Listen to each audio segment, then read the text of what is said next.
Hey guys, welcome to another Tuesday video. I'm Tim, and today I'm excited because we are going to cover a 5-step method that you're going to use to up your blues game. Before we do though, don't forget to subscribe and hit the bell to be notified when I bring you great content every Tuesday. So, what makes a solo great? Well, there's numerous factors, but the one I'm concerned with today is how a great soloist knows to marry their lead lines with the underlying harmony. A great soloist knows that what they're playing is intimately connected with the chords underneath. So let's go about developing a method to accomplish this. Step 1. Choose your chord forms. So whenever you take a solo, you need to visualize those chords underneath what you're playing, which means you're going to select playing in an area of the fretboard that contains a chord form that you're familiar with. Let's take a 12-bar blues in the key of A, and we'll play that here. Our 3 chords are A7, D7, and E7. Now, the bigger your chord vocabulary and the more places you know how to play these chords, the more intricate your soloing will be, the more places you'll have to take your solo. For instance, we could choose to play those same 3 chords up here, A7, D7, and E7. It's totally up to you, but I'm going to use these ones on the 5th fret. Step 2. Know your scales and arpeggios. Once you've selected an area of the fretboard to work with, and chord forms that you're comfortable with, you need to learn the scales and arpeggios for each of them. So let's start with this A7. The arpeggio for an A7 is this.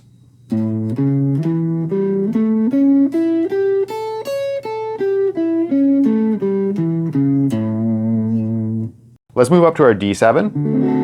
The arpeggio for a D7 in that position is this.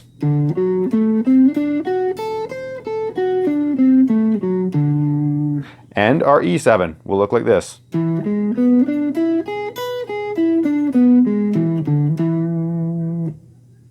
Now, what scales should we choose to use? You could use the A minor blues scale,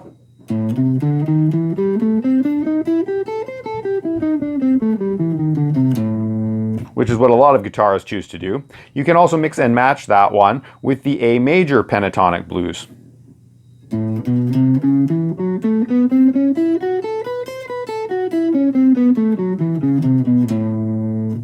You can play A mixolydian over the A chord.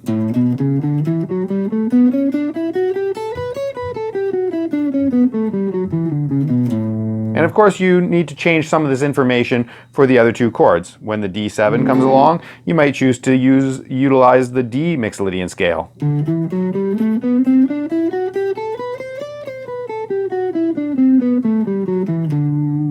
And for the E7, you could utilize the E mixolydian.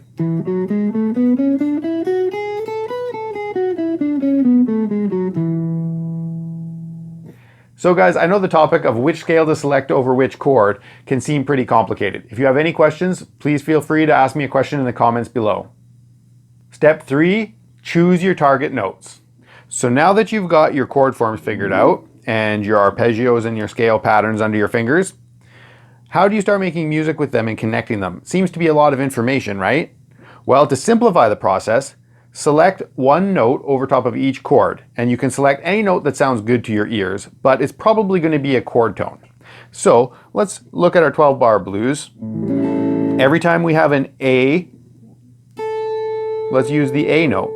Every time we have a D7, let's use the C note on the 5th fret of the G string. And for E7, we can select an E. And then we can play through the 12-bar form, connecting those notes as we go. Step 4, connect your chosen target notes. So how do we go about connecting these notes now?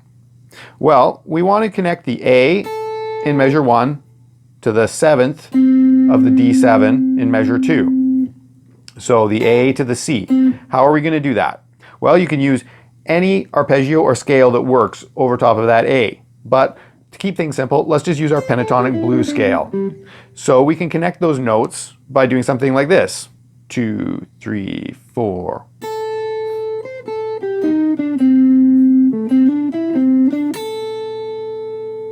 Okay, so I went from the A,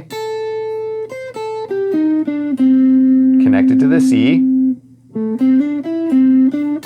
Back to the A. So now it gets me right to measure 3, where I can continue with this idea. Now let's hear how this concept of connecting target notes sounds when the ideas are developed.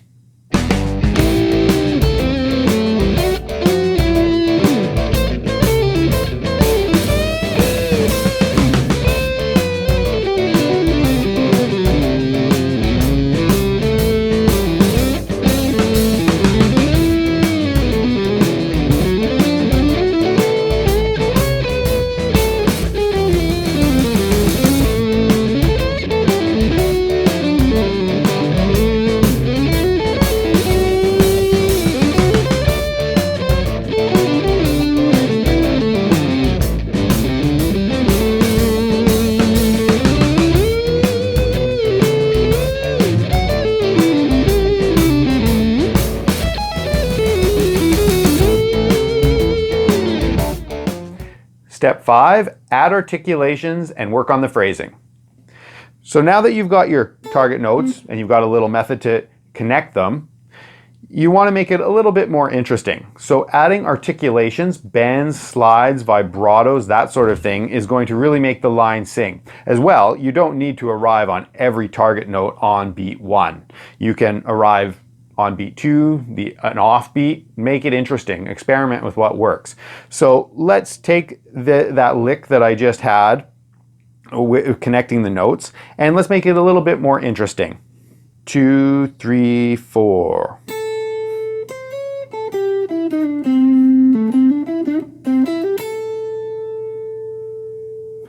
As you can see in the tab, it's probably starting to look like a solo you might have learned.